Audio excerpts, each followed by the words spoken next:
ஓம் ஸ்ரீ ராஜயோக குருவே உங்கள் நாமம் பாட பாட இன்பம் பொங்கி வருமே.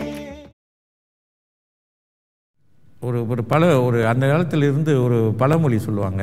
பழமொழின்னு சொல்கிறத விட ஒரு அடிக்கடி சொல்லக்கூடிய ஒரு வார்த்தை. பழமொழின்னு சொல்ல முடியாது, அது நானே கேட்டிருக்கேன்.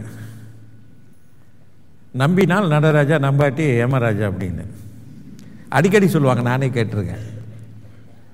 நம்பணும்னு சொன்னால் நடராஜா சிவன்கிட்ட போகலாம். நம்பலை அப்படின்னு சொன்னால் ஏமன் வந்துட்டு அவர் அழைப்புக்கு தான் நீங்கள் அவர் தான் வந்து உங்களை அழைச்சிட்டு போகணும் அப்படின்னு. இந்த சக்தி, யோக சக்தி என்பது வந்து அப்படி. நீங்கள் எந்த அளவிற்கு உங்கள் மேல் நீங்கள் நம்பிக்கை வைக்கிறீங்களோ அந்த அளவிற்கு நீங்கள் வாழ்க்கையில் உயர்ந்த நிலையை அடைய முடியும்.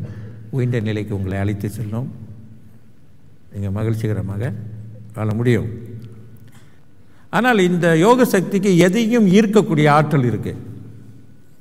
யோக சக்திக்கு எதையுமே ஈர்க்கக்கூடிய சக்தி மிக மிக ஒரு அபாரமான ஒரு சக்தி இருக்குது. அதனால் வந்து எப்போவுமே வந்து நல்ல விஷயங்களை தான் நம்ம வந்துட்டு நினைவில் கொள்ள வேண்டும். நல்ல வழியில் போய்கிட்டே இருக்கும்போது இன்னொரு ஆளோட கருத்தை நீங்கள் கேட்டிங்கன்னு சொன்னால் அது உங்கள் மனதில் அதையும் இருக்கும். யோக சக்திக்கு அந்த பவர் இருக்குது. இருக்கும்பொழுது என்ன ஆகுதுன்னா அதன் விளைவுகளை ஏற்படுத்த ஆரம்பிக்கும். ஏற்கனவே அது நல்ல விளைவாக இருந்தால் உங்களுக்கு வந்து சாதகமாக இருக்கும். விளைவுகள் அதோட நீங்கள் எடுத்துக்கொண்ட விஷயம் வந்துட்டு பாதிப்பான விஷயம், பலகீனமான விஷயமா இருந்தால் உங்களை மிக மிக பலவீனமான நிலைக்கு கொண்டு செல்லும்.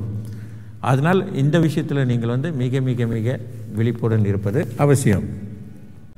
எப்பொழுதுமே மனதிற்கு நல்ல நல்ல சிந்தனைகள், நல்ல நல்ல விஷயங்களை பற்றி தான் நாம் சிந்திக்க வேண்டும், கற்பனை செய்ய வேண்டும்.